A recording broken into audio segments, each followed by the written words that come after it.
3개의 컨테이너로 딱 앞을 막아버렸어요. 성벽처럼 막고 둘리에다가 이제 요새처럼 또 철조망을 다 쳤어요. 그러니까 내부로 진입을 할 수 없게 해놓고. 안녕하세요. 법무빈 효연 대표 변호사 김재훈입니다. 이번 시간에는 충청남도 태안의 대형 복합 테마 리조트죠. 42억 원의 유치권을 깨트린 사례를 소개하도록 하겠습니다. 이 사업 부지에는 유치권자가 누구인지 밝히지 않는 점유자들이 점거하고 있었습니다. 그래서 처음부터 유치권자가 누군지 특정하지 못해서 이 시행착오가 참 많았던 사례입니다. 이 사건에서 점유 이전 금지 가처분 신청을 하고 집행을 하고 인도 집행을 하고 그 위에 손해배상 소송을 하면서 또 현장 검증도 하고 이런 과정에서 대구에서 제가 태안에 현장까지 차로 운전해서 한 5시간, 6시간 정도 걸립니다. 그래서 한 5번 정도를 다녀와야 했던 그런 아주 힘든 여정이었습니다. 자, 이 사건에서 신분을 밝히지 않는 이 유치권자들을 어떻게 확인을 하게 됐는지 그 과정부터 먼저 소개해 드리도록 하겠습니다. 2008년경 충남 태안군 해안가에 약 12만 평 부지입니다. 엄청 큰 부지죠. 우리나라에서 리조트로서는 가장 규모가 큰 부지였다고 합니다. 이 부지에 콘도가 852실, 그리고 워터파크도 있고 영화 세트장 이런 각종 테마파크 해서 총 17개 동의 건물이 있었고 연면적 43,000여 평의 건물이 들어서는 대형 복합 테마 리조트였습니다. 이 사업을 하던 사업 주체가 이제 부도가 났죠. 그래서 2015년경에 감정평가액이 2천억 원대였습니다. 이 리조트가 관리 신탁한 신탁회사에 의해서 공매 처분이 됐습니다. 그 결과 한 400억 원대의 이제 수의계약으로 제 의뢰인이 매수를 하게 됐죠. 매수인은 법인이었는데 뒤에 이제 신탁을 해서 신탁회사가 이제 소유자가 되고 저희들은 그 신탁회사 위임을 받아서 리조트를 점유하고 있는 유치권자들을 상대로 인도를 구하는 인도 단행 가처분 신청, 인도 청구를 하는 본안 소송, 그리고 불법 점유에 따른 손해배상 소송 이런 걸 진행해서 결과적으로 모두 승소를 해서 이제 마무리한 바가 있습니다.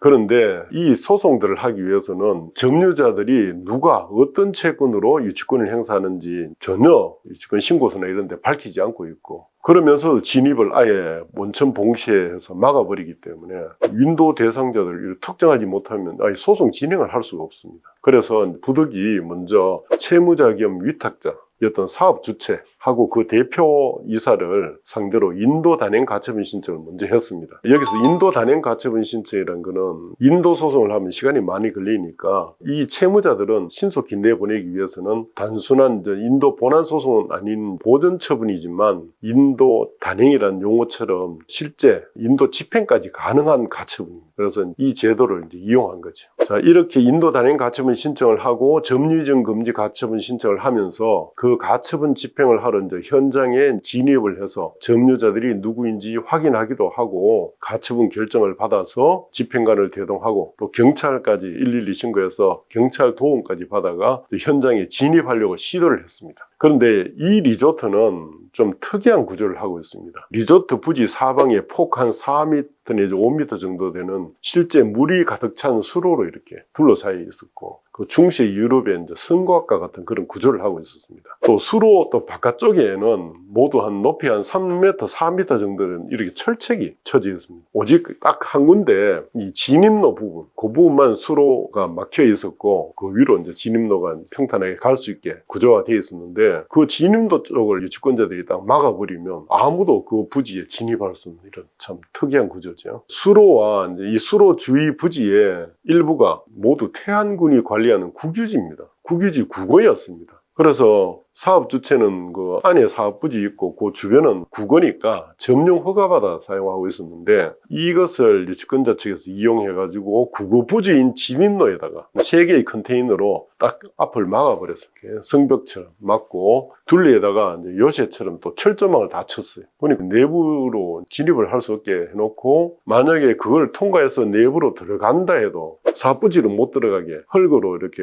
도로를 냈던 거를 다 다시 도로 파가지고 수로를 다 만들어 버렸어요. 그 위에다가 파이프만, 쇠파이프만 서너 개 이렇게 걸쳐놓고 그쪽으로 내외부로 이제 통행을 하고 있었죠. 그런데 이제 점유이전 금지 가처분 집행을 위해서 경찰과 집행관 또 매수인 측의 경호 인력까지 함께 현장에 진입하려고 이제 시도를 했습니다. 그리고 입구 쪽에 컨테이너는 이제 통과해서 들어가게 됐는데 점유자들이 컨테이너 위에서 막 온갖 욕설을 하면서 극렬히 좀 방해를 했습니다. 겨우 이제 경찰하고 같이 그 출입구를 통과해서 안으로 진입하려고 했는데 안에 들어가 보니까 수로에 걸쳐둔 그 쇠파이프를 치워버렸어요. 그러니까 물이 차 있기 때문에 그 수로로 건너갈 수가 없었어요. 그리고 당시에 그 안쪽에 있던 점유자들이 분말 소화기까지 들고 건너편에서 넘어오면 분사하겠다고 뭐 이렇게 엄포까지 놓고 지켜보고 있었습니다. 그래서 이제 수로를 사이에 두고 점유자들에게 당신들은 누구 채권으로 지금 점유하고 있느냐, 점유하는 근거가 뭐냐, 또 당신들 인적 사항이 어떠냐고 이렇게 물어봐도 우리가 왜 그런 걸 대답해 줘야 되는데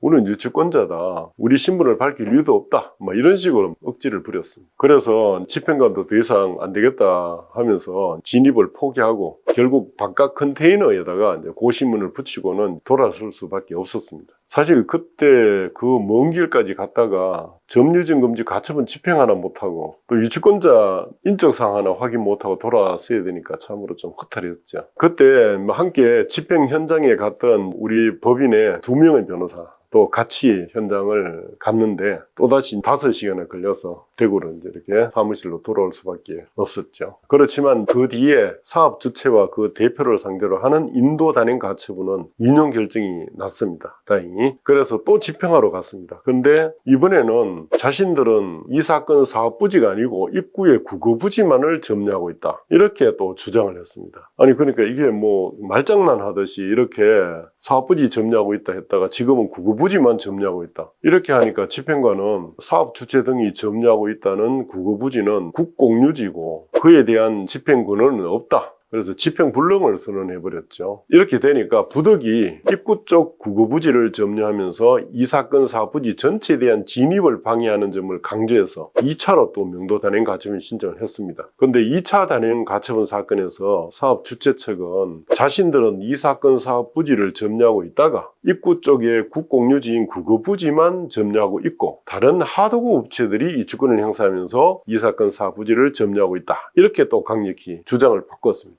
결국 이제 법원은 사업 주체가 스스로 점유하고 있지 않다고 주장하는 점을 중시해서 저희 단행 가처분 신청을 기각해 버렸습니다. 그 후에 사업 주체는 직영공사를 도급해 주었다고 하도급 업체들을 의도적으로 동원해서 매수인인 저희 의뢰인과 매도한 신탁회사를 상대로 해서 공사대금을 청구하는 소송을 제기해 왔습니다. 그러면서 이 하도급 업체들이 유치권자로서 점유하고 있다고 주장했습니다. 이 하도급 업체들이 유치권을 주장하는 미지급 공사대금을 이제 구체적으로 좀 보면 A라는 건축사 사무소가 설계 감리 용역 대금 한 17억 2,800만 원 정도 청구했고, B라는 엔지니어링 회사는 지구 단위 계획 수립 용역 대금 9억 4천만 원 정도, C 회사는 모델하우스 신축 등 이제 공사 대금 한 12억 8천만 원 정도, 그리고 D 종합건설은 이제 상수도 인입 공사 대금 2억 4,500만 원, E라는 회사는 골프 연습장 시설 공사 대금 2,860만 원 및 그 지연 이자, 이렇게 이제 청구하는 내용이었습니다. 자, 이 사건에서 이 주권을 어떻게 이제 깨뜨렸는지 이제 살펴보겠습니다. 지금 이 사건에서는 피고가 이 부동산을 매도한 신탁회사하고 매수인인 저희 의뢰인인 신탁회사, 두 신탁회사를 상대로 이제 소송이 들어왔는데 이제 어떻게 대응했느냐 하면 거꾸로 유치권이 없으니까 해당 부동산을 인도하라는 이제 반소 청구로 대응을 했습니다. 특히 이제 매도인 신탁회사는 유치권자들이 종전 사업 주체로부터 신탁계약으로 각종 용역 계약에 대해서 승계했다. 그러니까 승계한 매도인 신탁회사가 공사대금 지급해야 된다고 주장한 것에 대해서 이 계약상 법리상 이게 승계한 것이 아니다, 그래서 지급할 의무가 없다고 대응을 했고, 저는 매수인 입장에서 유치권이 존재하지 않기 때문에 토지와 건물을 인도하라는 내용의 반소를 제기했습니다. 반소 내용은 어떤 내용이냐 하면 법리상 계약상 종전 사업 주체의 각종 용역 계약을 매수인이 왜 승계하느냐, 승계하지 않는다는 점, 그리고 유치권자들이 주장하는 각종 용역비 채권은 이 사건 부동산하고 관련성이 없다, 그러니까 부동산에 관하여 생긴 채권이 아니라는 점. 그리고 공사비 채권은 마지막 공사대금 지급한 날을 기준으로 보더라도 3년의 단기 소멸시효에 걸려서 소멸했다. 그리고 달리 시효 중단 조치를 취한 적도 없다. 또 상사유지권 주장을 했는데 상사유지권이 성립하려면 상법 또는 대법원 판결에 따르면 상행위를 원인으로 점유를 취득해야 되는데 상행위를 원인으로 점유를 취득했다고 보기 어렵고 또한 상사유지권 대상 물권은 채무자 소유여야 합니다. 채무자 소유의 물건만 점유해서 유치권 행사할 수 있는데 매도인 신탁회사는 유치권자들이 용역 계약상의 채무자가 아닙니다. 종전사업 주체가 채무자입니다. 그래서 역시 상사유치권을 행사할 수 없다. 이렇게 이유를 들었습니다.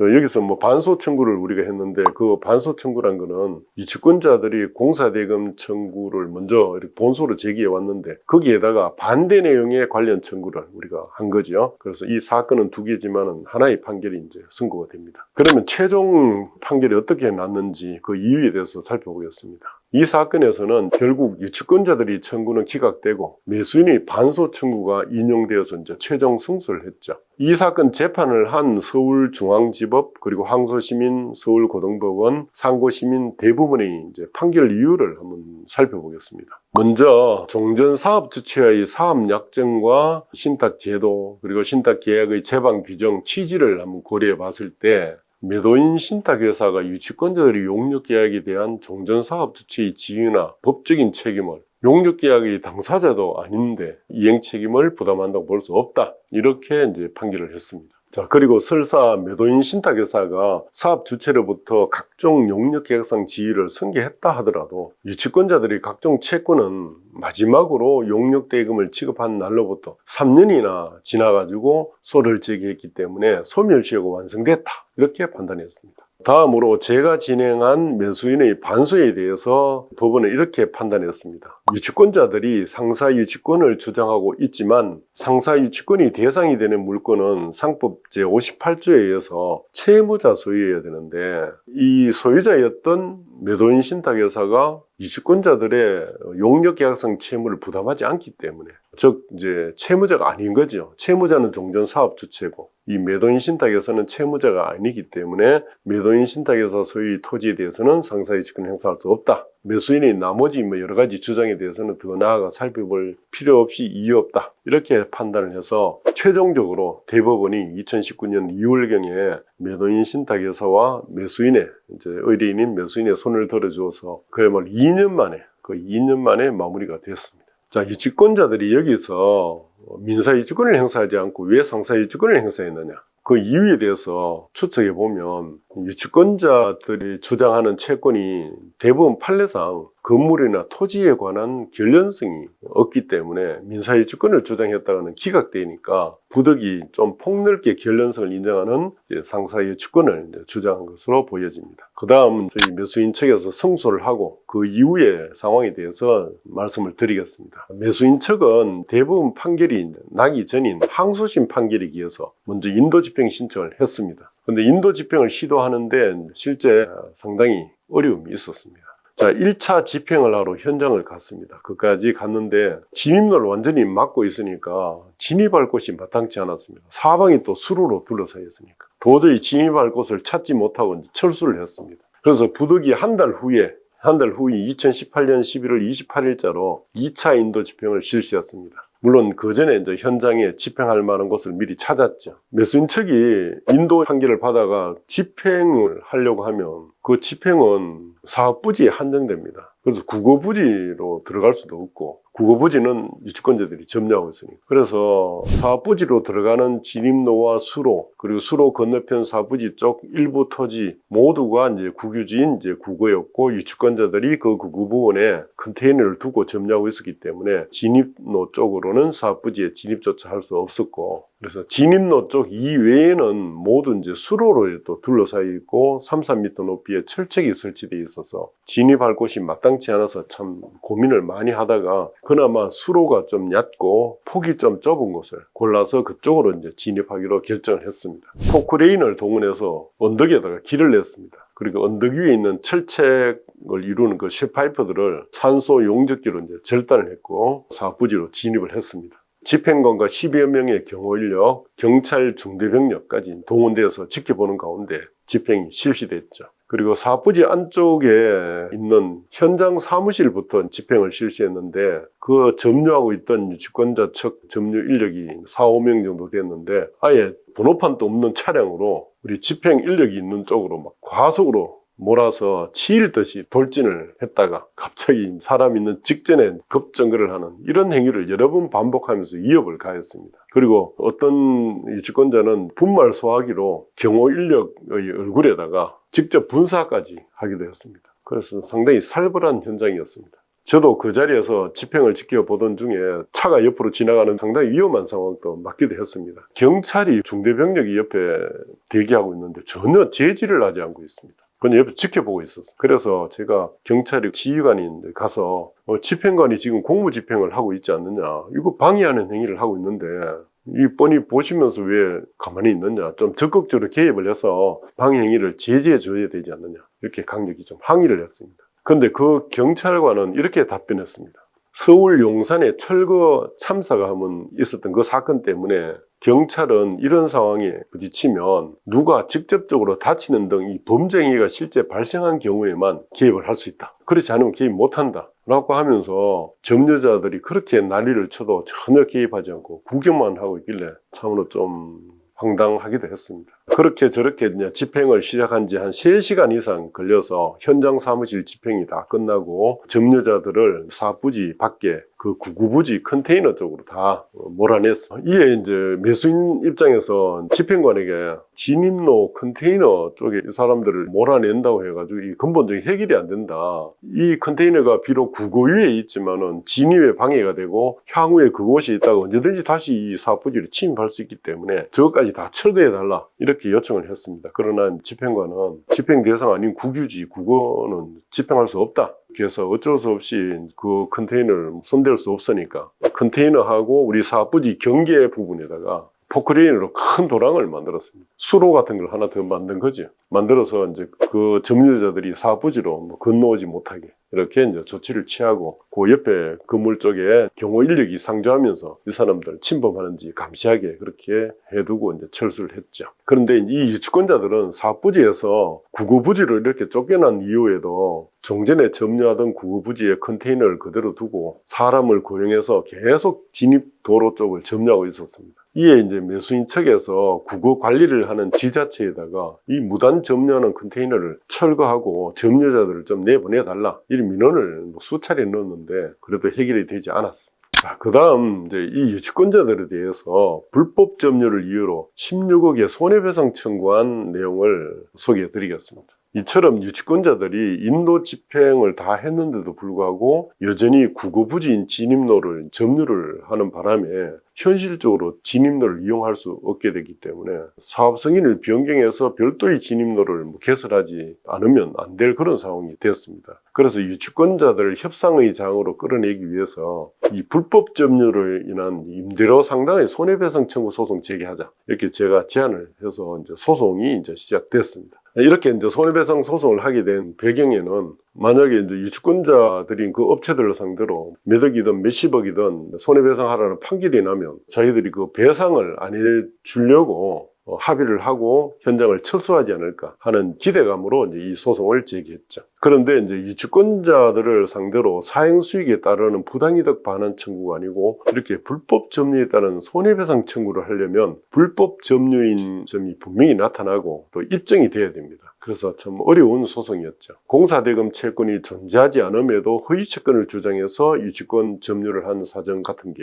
나타나야 됩니다. 채권은 존재하는데 단지 점유를 잘못한 거, 또 채권이 시효로 소멸했다. 뭐 이런 사유만으로는 손해배상을 받기가 어렵다는 것이 판례의 경향이었습니다. 그런데 이제 이 사건에서는 먼저 앞에 판결에 의해서 매수인이 채무자가 아닌 사실이 판결로 드러났습니다. 그러니까 이 유치권자들은 종전 사업 주체에 대한 채권뿐이죠. 우리 매수인에 대한 채권이 없습니다. 채권이 없는데도 유치권을 행사하는 거죠. 그러니까 이건 불법 점유다. 이제 이렇게 주장할 수 있는 상황이 됐기 때문에 이 소송을 이제 제기하게 된 거죠. 그래서 이제 매수인이 사업부지 소유권을 취득한 2016년 10월 21일부터 유치권자들에 대한 인도 집행을 완료한 2018년 11월 26일까지 약 한 2년여 기간 동안 아무런 근원 없이 불법 점유했다는 이유로 임료 상당의 손해배상 청구 소송을 제기한 겁니다. 자, 이에 대해서 서울중앙지법은 위 기간 동안 유치권자들은 용역대금 채권 등을 확보한다는 명목으로 아무런 근원 없이 이 사건 부동산을 점유하고 관련 소송에서 유치권자들의 유치권 주장이 또 배척됐고 부동산을 매수인에게 인도하라는 판결이 선고되어 확정된 사실을 인정할 수 있기 때문에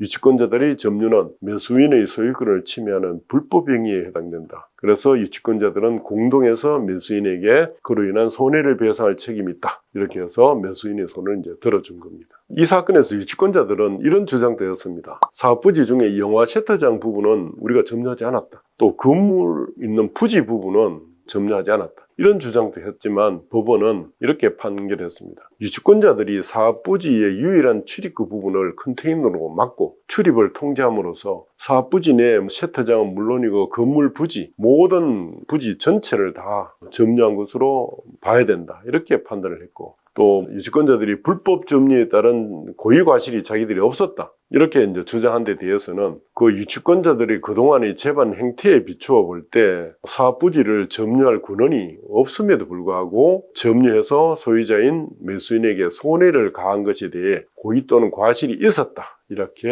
판단을 한 겁니다. 다만 좀 아쉬웠던 거는 법원이 손해배상 범위에 관해서 재반 사정을 고려해서 거의 50%를 책임 제한을 감액해버렸습니다. 즉 감정가가 16억 3,387만 8,300원이 나왔습니다. 이 금액을 그대로 인용하지 않고 50%를 책임 제한을 해서 50%인 8억 1,693만 9,150원 요것만 매수인한테 배상하라 이렇게 판결했습니다. 결국 유치권자들은 매수인 등을 상대로 42억 원의 공사대금을 받겠다고 유치권을 행사하고 공사대금 청구 소송을 제기했다가 거꾸로 8억여 원을 물어주라 이렇게 판결을 받은 시험이 됐죠. 결국은 이것은 종전사업 주체하고 서로 짜고 만든 허위 유치권 행사에 따른 인과응보였지 않나 하는 생각이 듭니다. 자, 이 사건에서 유치권자들은 어떻게 하면 유치권을 지킬 수 있었을까 하는 관점에서 한번 살펴보겠습니다. 자, 이 사건의 유치권자들은 이미 3년의 소멸시효가 완성될 정도로 오래전에 계약에서 진행한 공사대금 채권에 기해서 유치권을 주장하고 공사대금 청구 소송을 제기했는데 누가 보더라도 진정한 유치권자들이 아니었습니다.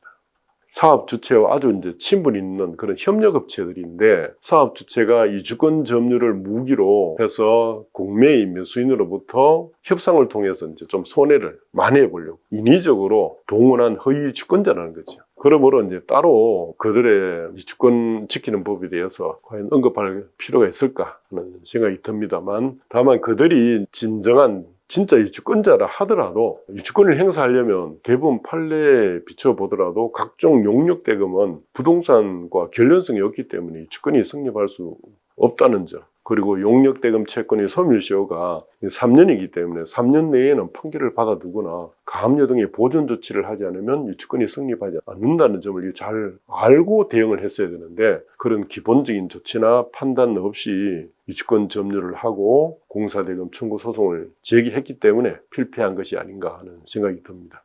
감사합니다.